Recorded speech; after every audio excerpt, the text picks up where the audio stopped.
The National News Desk, locally covered, nationally connected. The president understands security guarantees are crucially important to ensure a lasting peace. A trilateral meeting seemingly off the table for now. What the White House now says about other plans to bring an end to the Russia-Ukraine war. Boston will not back down from who we are and what we stand for. Deadline day for sanctuary cities. The pushback and what the DOJ is threatening will happen next. Hurricane Erin is approaching the Outer Banks, bringing dangerous rip currents. The dangers you need to know about being in the water, even if the tide seems calm. This is the National News Desk, America's News Now. I'm Dee Dee Gatton. Thank you for joining us. And we begin with the 12 states, 19 cities, and another 4 counties that are on the clock up against the deadline to answer Attorney General Pam Bondi's demands to accept federal guidelines, ending sanctuary status, or face severe federal backlash. Who is being targeted? You can see right here these 12 states that we are working to pull up for you right here, all of whom are led by Democratic legislators in legislatures, including California, New York, and Minnesota, whose governor also is former vice presidential candidate Tim Walz. The District of Columbia also on the list, joining other cities. As you take a look at your screen right here, notable on this list are the 3 cities in New Jersey, a state which is not being listed as a sanctuary for illegal migrants. The state of Washington, as well as the city of Boston, have already said they will not be pressured into doing what they think is wrong. National correspondent Matt Gelka breaks down where things stand as the threats loom. You better comply or you're next. Attorney General Pam Bondi gave dozens of cities and states until Tuesday to scrap sanctuary city policies or face consequences. If they don't comply, we're going to sue them. We're going to take away your federal funding. You're going to have to comply. We're going to send in law enforcement. If you're not going to do your job, we're going to do it for you. The Department of Justice sent letters with an ultimatum to sanctuary jurisdictions around the country. Boston's mayor defended her city's immigration policies and safety record. Stop attacking our cities to hide your administration's failures. Yeah. Boston will not back down from who we are and what we stand for. Bondi backed the federalization of Washington, D.C. law enforcement and declared last week that sanctuary city policies in the district, with limited cooperation between police and federal agents, were over. The threat over what's happened in D.C. extended to other cities. Louisville, Kentucky's Democratic mayor complied with the Justice Department's demands for cooperation between police and immigration agents in an effort to fend off federal intervention in his city. Louisville was not included in the sanctuary city list from the DOJ because of it. Louisville will no longer be considered a sanctuary city by the federal government. This change in designation is critical. Cities on the sanctuary cities list right now are experiencing a terrifying increase in raids by ICE. The Attorney General touted the arrest numbers from D.C. since the city's law enforcement was federalized. She posted on X that there have been 465 arrests since federal agents and the National Guard were deployed. And also, Matt, we heard the Attorney General threatening legal action there, but it sounds like some of these states have actually tried to cut that off before it starts. What can you share? Yeah, this week, 20 states' attorneys general plus Washington, D.C. filed a lawsuit trying to block the DOJ from enforcing cutting off federal funds for crime victims if states don't cooperate with immigration enforcement. It could be the first of many lawsuits if the DOJ makes good on its threats. Live from Washington, D.C., Matt Gelka, thank you. The Department of Justice is investigating whether District of Columbia police officials falsified crime data. This is White House Press Secretary Caroline Leavitt says at least 465 people have been arrested in D.C. since President Trump's federal takeover of the city earlier this month. Now, this includes 52 arrests made just last night, including MS-13 gang members. Leavitt also refuted reports from the Washington Post that claimed the National Guard presence was in lower crime areas. Listen. A significant number of the arrests have been in high crime areas of D.C. In fact, nearly half of all of the non-illegal alien-related arrests have occurred in wards 7 and 8. The 2 wards that have the highest number of violent crime, as well as homicides and assaults with dangerous weapons last year. A new immigration detention center is coming to Nebraska. Today, Republican Governor Jim Pillen announcing the state will repurpose an existing inmate work camp in a farming area in southwest Nebraska. It's the latest of several detention facilities opening around the U.S. to support the Trump administration's strict enforcement of immigration laws. A federal judge has dismissed part of a lawsuit over the remote immigration detention center known as Alligator Alcatraz in Florida.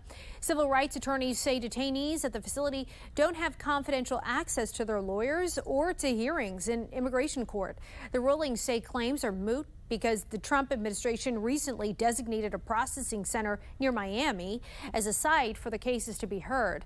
The judge ordered the case to be moved to a new jurisdiction to address the First Amendment violation claims. Now here's a live look over Houston, Texas, where authorities are searching for an inmate who was released from prison over the weekend before starting a 5-year prison sentence. Police are looking for this man, Troy Dugas, convicted of assaulting a family member and resisting arrest. Authorities say several other charges against him were dismissed, possibly leading to an error in paperwork that allowed him to appear to be eligible for release. An investigation is looking into how this error could have happened. A second airman stationed at F.E. Warren Air Force Base outside of Cheyenne, Wyoming, is accused of involuntary manslaughter in the last month. Airman First Class Jaden Orr remains in jail. His side firearm discharged over the weekend, killing a male in the next apartment. The weapon used is a Sig Sauer M18 handgun that has been connected to cases of firing without pulling the trigger. U.S. Air Force Global Strike Command is now pausing use of this weapon as they investigate. The White House is now working on a bilateral meeting directly between Russian President Vladimir Putin and Ukrainian President Volodymyr Zelenskyy. The Kremlin tonight downplaying this push, saying they have not agreed to a meeting. But according to the press secretary, it will be in the coming next few weeks. If there is progress, a trilateral, including President Trump, could then be scheduled.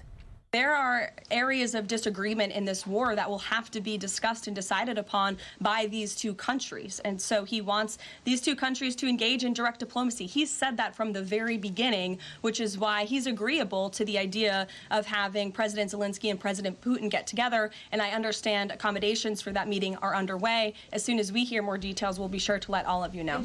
But as President Trump, as well as European leaders, push for peace, Russia continues to attack. Last night, Russia launched one of its largest assaults that included at least 270 drones and 10 missiles. At least 8 people were killed, with at least 54 others wounded across several cities and towns in Ukraine. A Rhode Island prosecutor is being suspended without pay after getting arrested for trespassing, according to the state attorney general. Come here and look at this video right here. New body cam video shows Special Assistant Attorney General Devin Flanagan and her friend outside a restaurant in Newport on Thursday. Officers responded to a call about an unwanted party, and the situation escalated. But the protocol is, and your protocol is if I ask you to turn off the body cam, you have to turn it off, and that's your protocol. She's a lawyer, so she knows. Well, that's lawyer stuff, so that's not true. I'm an AG. I'm an AG. Good for you. I don't give a Let's go. Buddy, you're gonna regret this. Yeah. You're gonna regret it. Take your hands off me. And the Attorney General said Hogan Flanagan is remorseful and will apologize, adding that her actions were alcohol related. The U.S. government aims to get a 10% stake in chip manufacturer Intel in an unusual deal. Commerce Secretary Howard Lutnick confirming the plans today. This investment would involve turning Biden-era federal grants into Intel stock. Japan-based telecommunications company SoftBank Group is also making an investment equivalent to around 2% of Intel's outstanding shares. It comes as Intel struggles to compete in the AI chip industry and after its shares lost 60% of their value last year. Oklahoma has a controversial new test for teachers coming from California and New York. The state's public schools superintendent says applicants will have to pass a 50-question test meant to protect against, quote, radical leftist ideology. Questions include topics on the Constitution and and gender ideology. Critics say it's a MAGA loyalty test. The rollout date has not been set. Meta is under fire by Capitol Hill lawmakers after a news report revealed company guidelines that allowed chatbots to engage in concerning conversations with kids. The National News Desk, Kelly Gaskins, joins us with that story from Capitol Hill. Calls growing louder in Washington for a congressional probe into Meta's policies regarding acceptable behavior by its AI chatbots. This comes after the Reuters news agency obtained internal documents from Meta uncovering guidelines that allowed bots to engage in, quote, romantic and sensual chats with underage users. For example, according to the report, Meta's AI standards made it acceptable for a bot to tell a shirtless 8-year-old that every inch of you is a masterpiece, a treasure I cherish deeply. The journalist who broke the story spoke with Fox News. This is stuff that Meta's policy, legal, engineering, and even chief ethics officer had put their names on as saying this is okay for these conversations to happen like this. Meta confirmed the document's authenticity. A company spokesperson told us they have clear policies that prohibit content that sexualizes children and sexualized role play between adults and minors, adding the examples and notes in question were and are erroneous and inconsistent with our policies and have been removed. Regardless, lawmakers on both sides still highly alarmed. Democratic Senator Peter Welch saying this shows how critical safeguards are for AI, especially when the health and safety of kids is at risk. Republican Senator Josh Hawley pointing out only after Meta got caught did it retract portions of its company doc. Hawley launching an investigation in the Senate. In a letter, Senator Josh Hawley says the investigation will aim to uncover who approved the initial concerning policies at Meta and how long those policies were in place. In Washington, I'm Kayla Gaskins. Coming up, missing milestones, why there's a decline in young adults taking steps like getting married and having kids. Then, radioactive shrimp, the seafood that could be contaminated with cesium, and the major retailer it was sold at. And the end, the action Washington residents are taking to address persistent violence near homeless encampments. We'll be right back.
Beaches along the East Coast are becoming increasingly dangerous as Hurricane Erin gets closer. We're talking huge waves, tropical force winds, and life-threatening currents are forecast. You can see the wind speed prediction as we work to pull up the map for you. We know dozens of people have already been rescued from these rip currents. Evacuation orders are in place in North Carolina's Outer Banks. The worst conditions are expected tomorrow and Thursday.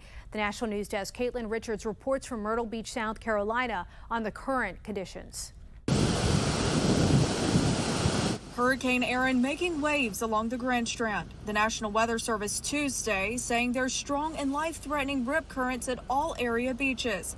I asked one beachgoer if he's worried about it. No, just getting ready to get my boogie board and get in there and have some fun. I've been doing this for years, I know my limitations, so I'm excited for it, actually, you know. Lieutenant Tad Rubin with the Myrtle Beach Fire Department Ocean Rescue says while they haven't had any water rescues for this storm, anytime a hurricane is approaching, they're extra vigilant. He says they expect the worst and hope for the best. Even though the waters might seem calm and the wind might be calm at the time, when the swells are coming in and they're building, as that storm gets closer, the water might seem calm, but being inside that break can be a little treacherous for people at times. So it's a high impact zone, so we want to think about like people being knocked over by waves, being taken down, and some of those spots can be a little shallow as well, so we want people to be careful. When getting in the ocean, you may see an area in the water that looks calm, and that's what you need to watch out for the most. You're going to see a lot of foam, less wave action there,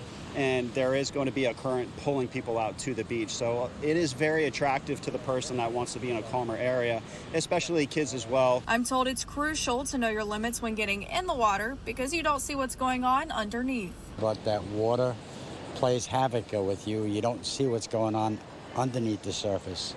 And under that surface I was in yesterday, and it wasn't as bad.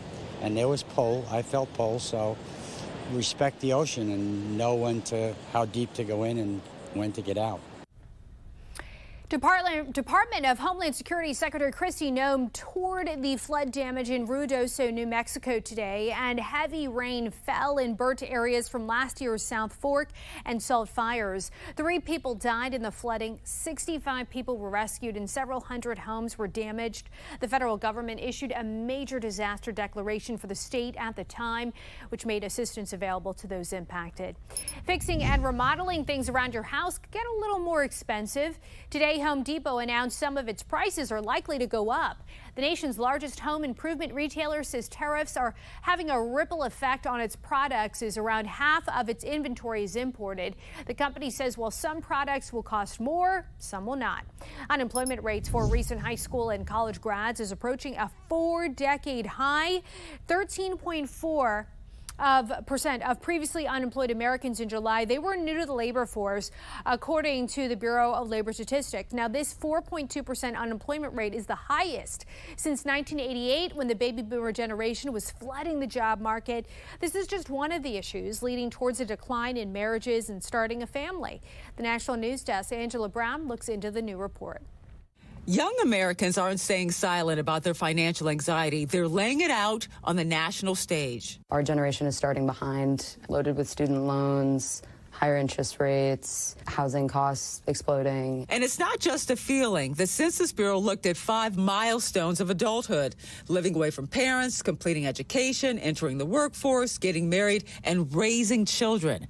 Many young people are close to hitting the marks in education and work, but when it comes to marriage and starting a family, the numbers tell a different story, and they are telling us why on social media. Gen Z is not trying to have kids, and I don't blame them. Back in 2005, about 62% of young adults had been married. Fast forward to 2023, that number dropped by 18 points to just 44%.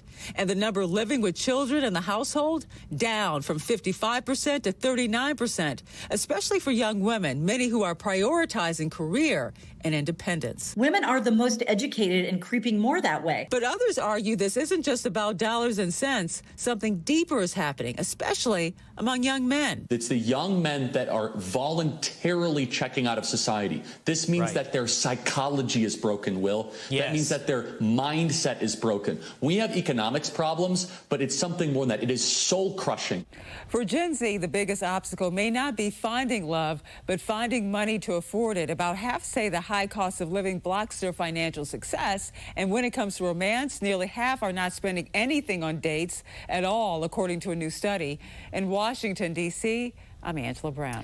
Kentucky Governor Andy Beshear is banning the sale of a highly potent synthetic drug known as designer Xanax. He's taken emergency action to classify bromozolam as a Schedule I controlled substance after it was connected to 48 overdose deaths in the state last year. Kentucky's AG is leading a coalition of more than 20 states in calling for the DA to ban the unregulated drug. New Mexico, North Dakota, Virginia, and West Virginia have also classified the drug as a Schedule 1 controlled substance.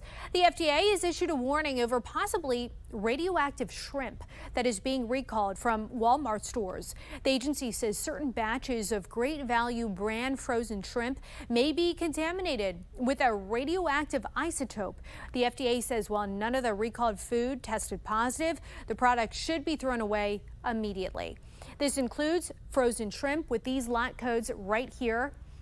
Now, cesium is a soft metal that can become liquid near room temperature and bond with chlorides in seafoods and meat. Even small quantities can lead to health complications. TSA and Clear are teaming up to test airport e-gates for real-time biometric verification. The e-gates match a traveler's face to their ID and boarding pass. The passenger then moves directly to security screening and bypasses the TSA podium. Only Clear Plus members can opt in. It's being rolled out at Atlanta's Hartsfield, Jacksonville, Reagan National in D.C., and Seattle, Tacoma. Coming up, growing safety concerns about overweight trucks illegally crossing a major bridge in the Northeast. We're back in 90 seconds.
Reporters all across the country in your neighborhoods covering issues that matter to you. We are taking the pulse of America, and we start in Rhode Island with safety concerns about a heavily trafficked bridge. Every few minutes, dozens of trucks driving on I-195 cross the eastbound Washington Bridge. Data from a multi-million-dollar monitoring system on the bridge tells the story of what doesn't meet the eye. Every week, hundreds of vehicles are exceeding the state's weight limits. From January 15th through August 9th of this year, more than 15,400 vehicles weighing over 96,000 pounds were recorded on the bridge. The heaviest weight, more than 151,000 pounds. Enforcement is up to Rhode Island State Police. They've only issued 49 citations for overweight vehicles so far this year. How does that make you feel as a driver? Not great. A new camp at the center of Seattle's Lake City neighborhoods. We know that most of those people have been offered services, but they want to stay in their environment. Tim Gatos lives nearby and says a week of violence has pushed neighbors to their limit. So we have someone who has killed 2 people. We have people who are stabbing people, walking around in our neighborhood, and there's really no sense of urgency whatsoever. 2 people were shot and killed in this homeless camp at Virgil Flame Park.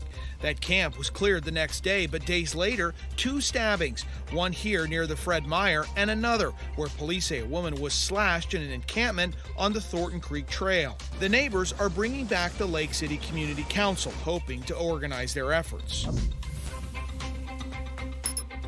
At a dive site just 3 miles off the coast of Palm Beach, this team of researchers are saving wildlife in wild places. The site that we're going to, we've dove the last few years, and so it's going to be a really great opportunity for us to see what's going on, what's changed since last year. Data from last year's coral research season showed positive change in the 41 sites surveyed in Palm Beach and Martin counties. This is out of 613 total sites surveyed along Florida's coral reef tract last season. And there was some really good information that came out of it. One was that the corals overall were much healthier than the previous year, and we saw a lot less disease. Coming up, the planet where NASA just discovered a new moon and why it was never seen before. We'll explain right after this.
NASA says it has discovered a new tiny moon orbiting the planet Uranus. It was captured on the Webb Space Telescope, and it's only 6 miles wide. Scientists think that's why it wasn't detected before, even by the Voyager 2 spacecraft 4 decades ago.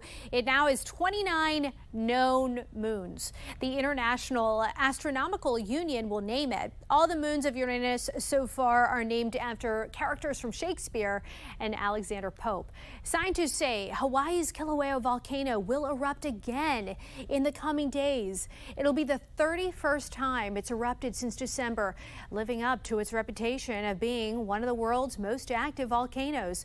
Previous eruptions have sent lava soaring more than 1,000 feet into the air. Sensors around the volcano detect earthquakes and small changes in the angle of the ground, which tell scientists when magma is moving. And that's going to do it for us for this edition of the National News Desk.